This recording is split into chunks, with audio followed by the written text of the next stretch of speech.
پوری حدیث تا مسلم دے ابو هريره رضی اللہ تعالی عنہ دے د مور او پلار با په نیکو خبرو کې مانی په غلطه کې به نه مانی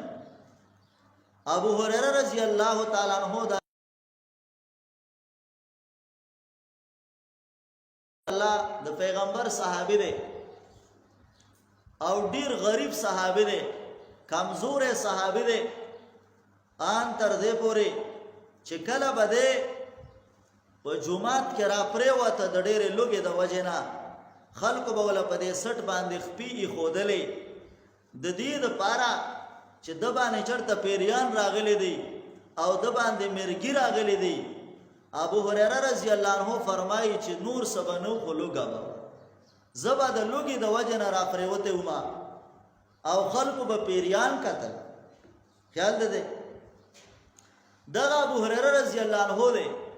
چې کله مسلمان شو او د مسلمانۍ حالات داسې دي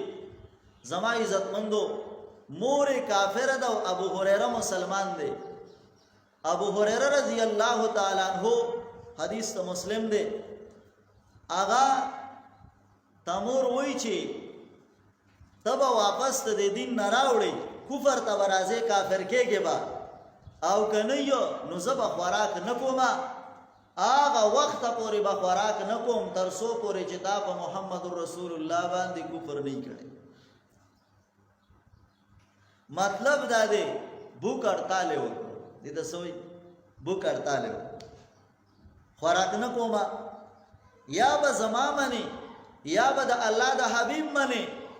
ابو هريره رضی الله عنه یا الله وسو کما کمو کافر کېګما او جهنمی جوړېګما او که نه کافر کېګما نو مور قسم کړی دی اغي وی چې هغه وخت پورې به خوراک نکو مور مړ کیږي سوچ او فکر وکاو به سو کار پکار دی سوچ او فکر راواغست وی راشه د رسول الله صلی الله علیه وسلم دربار ته لاړ شه چې د الله حبیب زما د مور د پاره دعا وکړي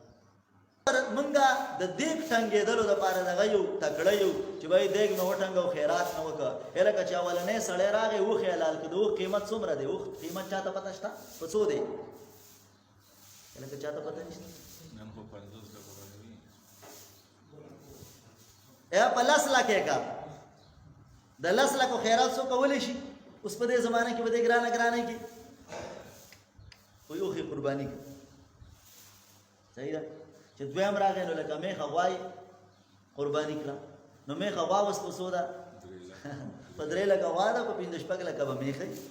د سیدا کنه او بیا ورپسې د سر راځه بس دې خبره ته نه سمجه کړه خبره تفصیلی ده بیا اخیره کې وای انډه څکړه خیراتی کړه او انډه په سودا نن سبا په 30 40 خوای کنه په 30 نو ستاد 10 روپو ټاک نه خدا کم بهتر دی چې په چاندا کې 10 واچي کوئی نشو په خبره نه کوي خبره مې لګي سختي دي خو لږ سوچ په وکړه خیال دې نو هغه وخت چې زنانه وي نو هغه به اکثر د دې چې یو بجو بیان شروع کېدو نو هغه به 12 بجې مونږ وکړه او بیا به په مسله باندې باقاعده ناستوا د امام مسلو ته به وګو بیان ته به وګو اوس راته پته نشته چې څه ترتیب دی والله عالم زما ګمان دسه دی چې کې دې شي زنانه د بیان ته ځان پارېږي خو سړی وایي چې موږ جنتیان یو به زبې مهنت